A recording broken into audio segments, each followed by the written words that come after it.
RSS ಪಥ ಸಂಚಲನಕ್ಕೂ ನನಗೂ ಏನ್ ಸಂಬಂಧ? ಕಲಬುರಗಿಯಲ್ಲಿ ಸಚಿವ ಪ್ರಿಯಾಂಕ್ ಖರ್ಗೆ ಅವರು ಹೇಳಿಕೆಯನ್ನ ಕೊಟ್ಟಿದ್ದಾರೆ. ನೋಡಿ, ಆರ್ಎಸ್ಎಸ್ ಪಥ ಸಂಚಲನಕ್ಕೂ ನನಗೂ ಏನ್ರಿ ಸಂಬಂಧ? ಹಾಗಾದ್ರೆ ನೋಡಿ, ಚಿತ್ತಾಪುರವನ್ನ ಅವರು ಪ್ರತಿಷ್ಠೆಯಾಗಿ ತೆಗೆದುಕೊಂಡಿದ್ದಾರೆ. ನಾನು ಪತ್ರ ಬರೆದಿದ್ದಕ್ಕೆ ಬೇರೆ ಕಾರಣ. ನೋಡಿ, ಈಗ ಅದು ಬೇರೆ ರೀತಿಯಾಗಿ ತಿರುವನ್ನ ಪಡೆದುಕೊಂಡಿದೆ. ಹಾಸ್ಟೆಲ್ನ ಮಕ್ಕಳಿಗೆ ಪಥ ಸಂಚಲನಕ್ಕೆ ಬರಲು ಫೋನ್ ಮಾಡ್ತಾ ಇದ್ರು. ನೋಡಿ, ಬಿಜೆಪಿಯವರು ಫೋನ್ ಮಾಡಿ ಮಕ್ಕಳ ಮೇಲೆ ಒತ್ತಡವನ್ನ ಹೇರ್ತಾ ಇದ್ದಾರೆ. ಈ ವಿಚಾರ ನನಗೆ ಗೊತ್ತಾದ ಮೇಲೆ ಸಿಎಂ ಅವರಿಗೆ ಪತ್ರ ಬರೆದಿದೆ ಅಂತ ಕಲಬುರಗಿಯಲ್ಲಿ ಸಚಿವ ಪ್ರಿಯಾಂಕ್ ಖರ್ಗೆ ಅವರು ಹೇಳಿಕೆಯನ್ನು ಕೊಟ್ಟಿದ್ದಾರೆ. ಪ್ರಮುಖವಾಗಿ ಗಮನಿಸ್ತಾ ಹೋದಾಗ ಆರ್ಎಸ್ಎಸ್ ಪಥಸಂಚಲನ ವಿಚಾರಕ್ಕೆ ಸಂಬಂಧಪಟ್ಟ ಹಾಗೆ ಒಂದಿಷ್ಟು ಹಾಸ್ಟೆಲ್ನಲ್ಲಿ ಇರುವಂತಹ ಮಕ್ಕಳಿಗೆ ಪಥಸಂಚಲನಕ್ಕೆ ಬರಬೇಕು ಅಂತ ಒತ್ತಾಯ ಮಾಡ್ತಾ ಇದ್ರು. ನೋಡಿ, ಬಿಜೆಪಿ ನಾಯಕರು ಈ ರೀತಿಯಾಗಿ ಒತ್ತಾಯವನ್ನ ಮಾಡ್ತಾ ಇದ್ರು ಅಂತ ಕಲಬುರಗಿಯಲ್ಲಿ ಪ್ರಿಯಾಂಕ್ ಖರ್ಗೆ ಅವರು ಹೇಳಿಕೆಯನ್ನು ಕೊಟ್ಟಿದ್ದಾರೆ. ಹೆಂಗ್ ನಿರ್ಬಂಧ ಮಾಡ್ತೀವಿ, ನಾವು ನೋಡ್ತೀವಿ, ಅದು ಮಾಡ್ತೀವಿ, ಇದು ಮಾಡ್ತೀವಿ ಅಂತ ನಾನು ಎಲ್ಲಾನ ನನ್ನ ಪತ್ರದಲ್ಲಿ RSS ಬ್ಯಾನ್ ಮಾಡಬೇಕು ಅಂತ ಹೇಳಿದೀನ.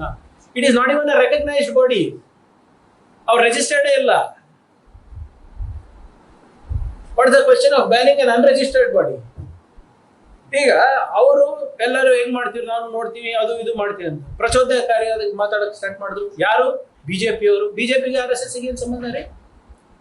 RSS ಅವರು ಏನ್ ಹೇಳ್ತಾರೆ? We are a apolitical organisation. ಕರೆಕ್ಟಾ? ಸೋಷಿಯಲ್, ಕಲ್ಚರ್, ದೇಶಭಕ್ತಿ, ದೇಶ ಅಷ್ಟೇ ಮಾತಾಡ್ತೀವಿ ಹೊರತು ನಾವು ರಾಜಕೀಯದಲ್ಲಿ ಇಲ್ಲ ಅಂತ ಸ್ಟೇಟ್ಮೆಂಟ್ ಕೊಡ್ತಾರೆ.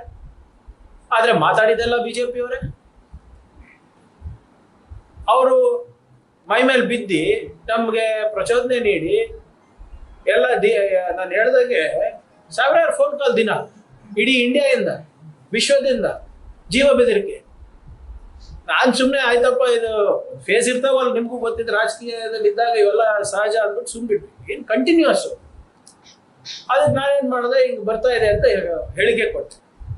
ಅವಾಗ ನಿಮ್ಮ ವಿರೋಧ ಪಕ್ಷದ ನಾಯಕರೆಲ್ಲರೂ ಇದೆಲ್ಲ ಪಬ್ಲಿಸಿಟಿ ಸ್ಟಂಟ್ ಮಾಡ್ತಾ ಇದ್ದಾರೆ, ಪ್ರಚಾರಕರು.